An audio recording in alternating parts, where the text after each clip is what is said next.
This video has two parts. I'm going to try to make timestamps because one is a setup for a closed loop setup and one is for an outside access with no Reolink servers involved. This is the same video because the outside access version is the same as the closed loop setup, but the outside access just requires opening up a port number on the router. Where a closed loop setup doesn't require this change, the outside one does. We're going to go through closed loop first, and then we're going to go through outside access to allow you access from outside the network without the Reolink server.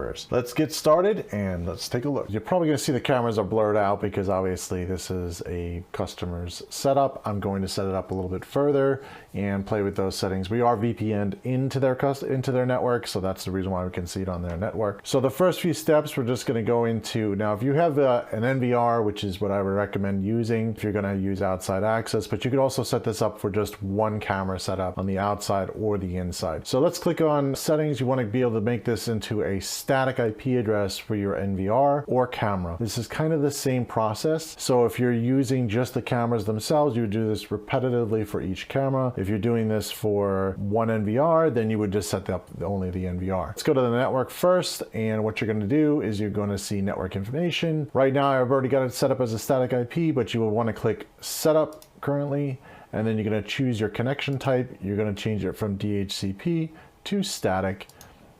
And then you're going to enter an IP address that is internal on your network that you have set up outside of the DHCP pool. If you're unsure about how that works, you may want to go into networking. You could also still leave this DHCP if you want.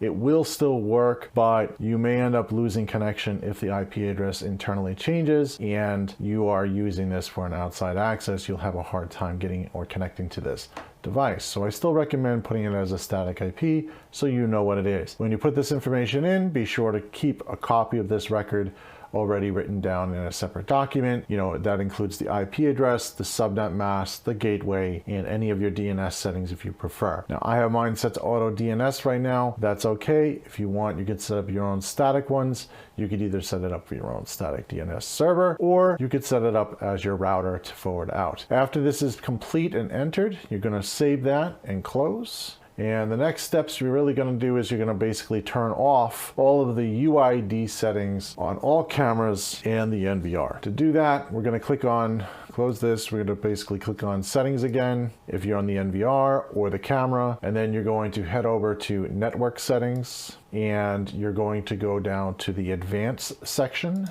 open up that. It's going to say enable UPNP, and it's also going to have enable UID, enable DDNS.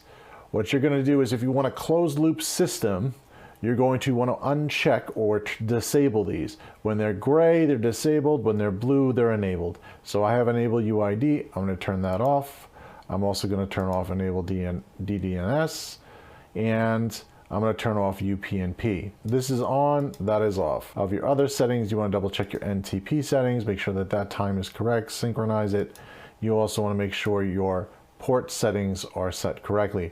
The defaults will probably be fine for a closed system, so you could just leave this alone. We're going to go over that more in the open system later on. Let me explain why we're disabling these things. We're disabling UPNP, UID, and DDNS so that basically it does not reach out to the Reolink servers to let them know of your universal ID number. The universal ID number will make it accessible from the outside because basically it jumps out to Reolink, says what your IP address is, and allows two-way communication between your NVR, Reolink, and maybe let's say your cell phone or something like that. If you are concerned with security, you would make sure that these are all off, allow only specific devices to connect directly to your NVR instead. It does explain a little bit about what's saying about the UID. It says when UID is disabled, device will no longer be accessible via UID to this or any other platforms. When you disable this also, you are now accessing your NVR directly through the IP address. That's kind of why I asked you to set up the static IP so the IP address doesn't change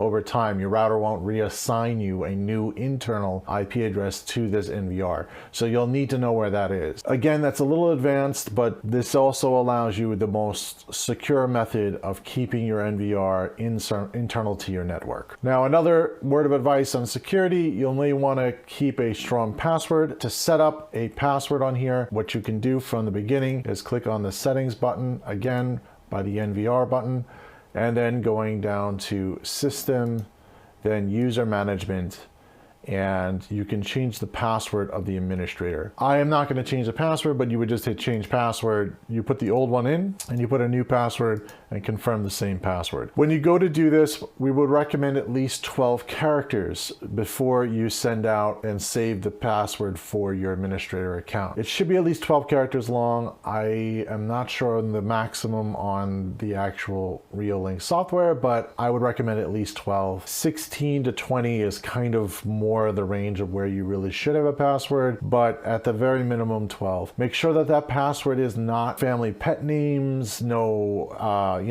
your kids' names, not your family dog name. Try to stick to things that basically mean nothing to you. Objects that are maybe on your desk, or you could pick words that form a sentence of some sort, or you could actually just use, just objects. We usually use weird objects that we just choose randomly, put that into as a password for the customer. Then what you want to do is click on save, and you want to note your username and password, of course, which the username would be admin, and then the password would be the password that you have set. If you have other people accessing this NVR, you could add multiple users. Just a little word of caution here: if you add more users, obviously those users will have access to the NVR, including viewing, editing, and deleting of videos. Now, you can have options of just a user so that they can just view only and not make changes to devices, but they could also still download video. So be careful with this. This is something that should only be really handed out to people that you have trusted. Administration access, you should only have one administrator, honestly, but you can always create a secondary administrator if you have more than one user within the system. Anybody that has administration access will be able to access devices, change device settings, and manage all other users. So they could also delete a user that's also within the system. You're not able to actually delete the administration user, which kind of is weird. I would prefer that we actually have an option here. If Reolink is watching this, hopefully they are, you would want to be able to change the main default user to a different username, because username admin would be a bad choice. You're not forwarding any ports, you're not keeping UID on, you're disabling all of that, you're disabling the PNP, you're disabling DDNS, you have no outreach. So in other words, this is currently the closed system within NVR, because the NVR, now that's if all of your cameras are plugged into your NVR.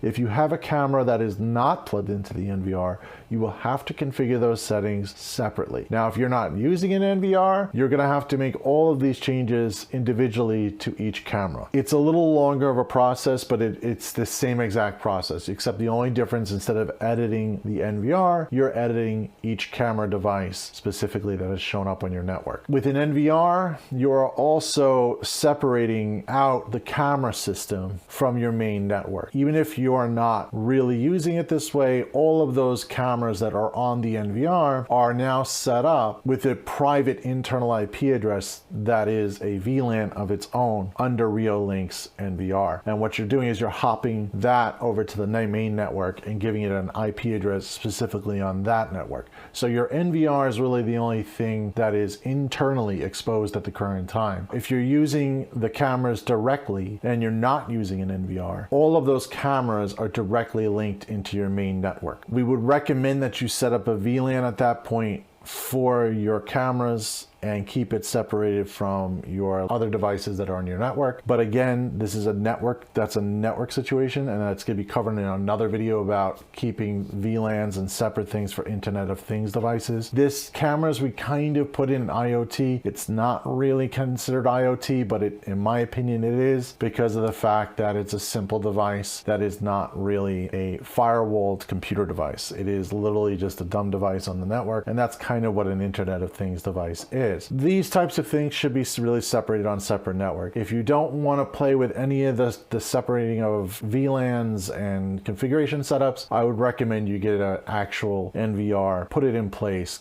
connect your cameras directly to the NVR. At the current time, this is the best setup that you can get for your home or for your office, keeping it separated from the other network as well as keeping it very secure and closed. Obviously, if you want notifications on your phone, you'd have to be on the same network for this type of setup to work. The next section, which we're now moving on to, is outside access. Little word of advice about outside access before we get started. Opening any ports on your router is a security concern. So if you're opening up ports on your router, you are able to allow other people from the outside, including your mobile device or whatever other product that you want to connect into your NVR, to have access to your NVR. At that point, the only protection you have is literally the password that is set on the NVR. There is some lockout mechanisms that do help protect you against people putting in bad passwords or trying to get brute force attack. This is not something that Reolink really protects you on. It is something that you should have built into either your router or more advanced settings in your router to lock down outside access. If you are opening this in the general aspect of opening ports, you will be taking on some security risk by doing this. I would recommend that you understand networking before you proceed in opening access to your NVR. If you're not feeling very comfortable about that, keep it a closed system, use it internally only. Opening access from outside. The first step is what you want to do is you want to determine what ports need to be opened and what ports are being blocked by your ISP. You may have to contact your ISP to find out if they are doing any port blocking. Most ISPs, if it's a home service, will be blocking port 80. You will have to change that port number to something else that is open. In my recommendation, if port 80 is blocked, you can make it port 8080 or 8080. You could use something else. Now you can make those changes. I'm going to show you the screen right now on which ones you want. But again, if this doesn't work from the outside, then you know that most likely your ISP is blocking one of those ports. You may have to change that port. Want more information about that? You'll have to contact your specific ISP provider, that's your internet service provider, so that they can basically tell you what is blocked and what's not. So let's go. Let's click on settings, and to get the port numbers that are default, you want to click on network settings, and then you want to click on advanced, and you are going to click on setup for under port settings. So we're going to click that, and that's going to show you all the default port settings. In this case, the defaults for media port is 9000, RTMP port is 1935, HTTP port, which was probably going to be a problem, is port 80, as well as HTTPS port 443 is usually blocked as well for incoming requests.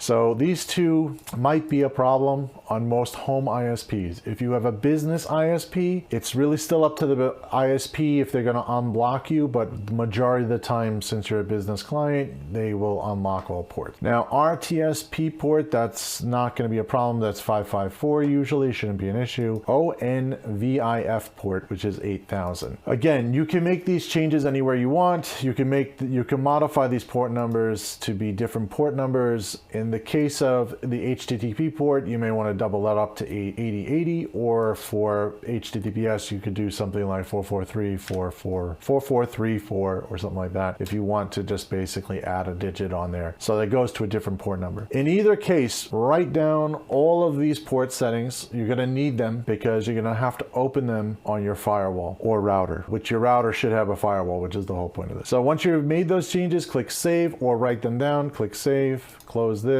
and what you're going to do is you're going to close that again, and now what you're going to do is you're going to hop over to your router or firewall, open up those ports specifically on your router or firewall. Every router is a little different. Every firewall is a little different. So the way to open up those ports on your firewall or router is going to depend on the manufacturer. What you're going to be looking for, you're going to be looking for anything that says application, application ports. Sometimes it says port forwarding. Sometimes it says firewall rules. Again, it really depends on the manufacturer. If you're using pfSense, which is what we usually use for most businesses, since we are a business to business company, we basically will will be using all of pfSense. I'm going to show you how to do it on pfSense really quickly, but again, if you have like a Netgear or something else, it may be a little different. You may have to go into some other area. If you open up ports on your pfSense device like this, and you don't lock it down to a specific IP address from the outside, you are allowing a security risk. So most people are probably going to be using a Netgear device or something, you know, for your home, maybe a Altice device if you're from Optimum. If you're on Optimum, you can go log into your Optimum account and make those changes on your, you know, on your web browser, and it'll actually update your,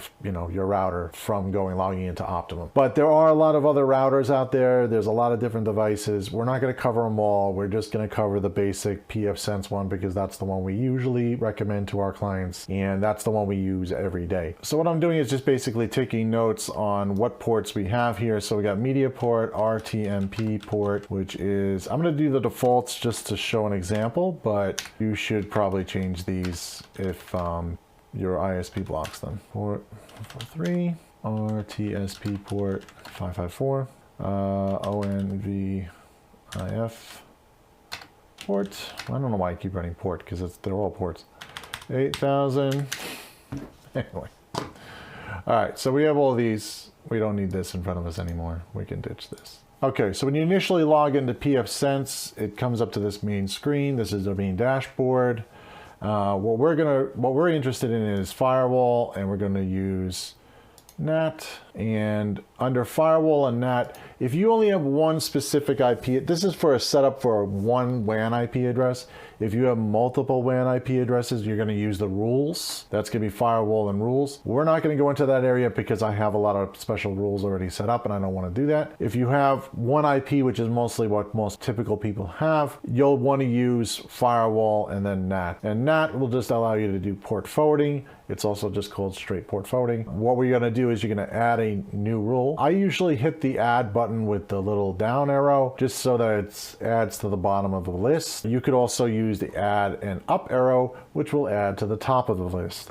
In this case, we're just going to add to the bottom. Disable this rule? No, obviously we want to run this rule. If you want to do a test and you want to just disable the rule first and then enable it and then disable it from a different screen, you can do that. In this case, we're just going to leave it unenabled. Disable redirection for traffic matching rule. We're not using that. Interface WAN, which is basically your network interface. In this case, we're using the WAN interface. If you have multiple interfaces, you'll obviously select the one that you want it to come through. Address family is the IPv4 family. We're just going to use IPv4. Okay, what's interesting is that Reolink doesn't say which, if it's TCP or UDP. So we're just going to choose the option TCP/UDP. That'll allow both. If you're unsure, just leave both open. Destination, obviously, for pfSense would be your WAN address. Destination port range. This is the port that you are actually forwarding. In this case, you select the first one, which is 9000. Just do one port at a time. Don't do full crazy port numbers or anything that are like, oh, I want to do everything between like 2000 and 3000 or something. Just put each one individually so you know what it is. You can make multiple rules on pfSense. You could also do multiple rules usually on any other device. Redirect target IP. This is going to be a single host. This is going to be our internal IP address. This is the IP address of the NVR or the camera. If you're doing multiple cameras, you're gonna have to put different port numbers for each camera. That's another annoying thing without having an NVR. If you want outside access, you're gonna have to choose different port numbers for each camera individually so they don't conflict and you're only talking to that one camera to receive that information in. So the redirect target IP, that's your internal IP address for that NVR. Redirect or that camera. Redirect target port, that should be the same as the port number that you are entering above. I'm doing the media port as an example, but you could do whatever. You would add the description. You would say media port for NVR, or you could say camera 1, camera 2, camera 3, or you could say media port for camera 1, media port for camera 2, because you'll have to have separate ones for each camera if you don't have an NVR. Again, I recommend you have an NVR for most of this because it will be better protection and it'll work better. If you're not using this, NAT reflection, you could just change this to just system default is fine. I usually change this filter rule association to pass, just so it works. That's if you have a multiple WAN. If you don't have a multiple WAN, you could just leave this on none and it'll still work. So you can leave it at default. When you hit save, I'm going to hit save just quickly, and you can apply these changes at the top. I'm not going to apply the changes because this is an active firewall. I'm not using a demonstration firewall. I really don't want to have that port open, so I'm not going to apply those changes. But you could also add a separator in here for, you know, if you want to say NVR rules, and you can move this up, and then you can keep adding more rules. You would repeat this process for all of the ports that are listed here. So for each one, for a media port, the RTM port, HTTP, HTTPS, RTSP, and ONVIF. You want to complete that, and then you want to group them all together, and then you want to hit apply. Once you apply that rule and it's enabled, it will then become active and start forwarding traffic from your outside WAN into your NVR. You will want to test on your phone from the app to see from an outside source, in other words, be on cellular, not on your Wi-Fi, because if you're internal on your Wi-Fi, that would still work and bypass the ports anyway. But if you are on an outside source like your cellular, you want to double check and see from an outside source, turn off your Wi-Fi on your cell phone, see if you can access your NVR by putting in your IP address, which is your WAN IP address, and all the configuration for your ports. What we're going to first do is we're going to open up the Reolink software. When you got a fresh system, it has nothing on the screen. So basically when you open it up, you're going to want to do is you're going to add a device, your mobile device. So you're going to hit add. It's going to require permissions. So say settings and allow permissions for the camera, because only when using the app. Normally it's going to basically look and scan for a QR code. In this case, we can't really do that because the QR code is going to come up with the UID number. We're not doing that. We're doing it by IP address. So at the bottom of the screen, you're going to see it says, or add devices using the following ways: input through UID or through LAN. In this case, you want to do IP, UID, or IP. Now it says, please enter the UID. We're not doing the UID. You're going to select IP. A little hard to push. There we go. And it says, please enter the IP address. The IP address is going to be your WAN IP address. To get your WAN IP address, what you're going to do is you're going to go to ip.bootonce.com. That is a site that we've set up so that it can easily grab your WAN IP address on your network. So you make sure that you're on your network when you go to pull this up. So you know, put it on a laptop or whatever, or you could even pull it up on your phone. As long as your Wi-Fi is on, it'll pull up your WAN IP address. Take note of your WAN IP address, write that down, because that's the IP address that you're going to need to add to your phone. So just be sure you have that before you go over to your phone. Back on the phone, what you're going to do is you're going to enter that IP address that you currently have. I'm going to enter my internal one here. Now it's going to ask me for the password. You should have this all written in maybe in one Word document or some sort of document down, or you can just write it on paper if you want. You know, you just make sure you don't erase this stuff because it's hard to reset. You have to obviously be on location to reset it. Once that's done, you hit access, and now what it's going to do is connect to that NVR. It's going to show you your first camera. You can push it down. It'll then show you all the other cameras that are connected to your NVR. It should automatically, after that, log you in. You should be able to view the cameras. You could also set up and have it auto notify you about certain things, like if someone rings your doorbell. If you have a doorbell cam, you can actually have it do that. You don't have to have it set that way, but you can. You can get email alerts, you can do FTP upload. There's a whole bunch of other things you can add here, but that's basically the outside access. You don't really need more than this to get outside access.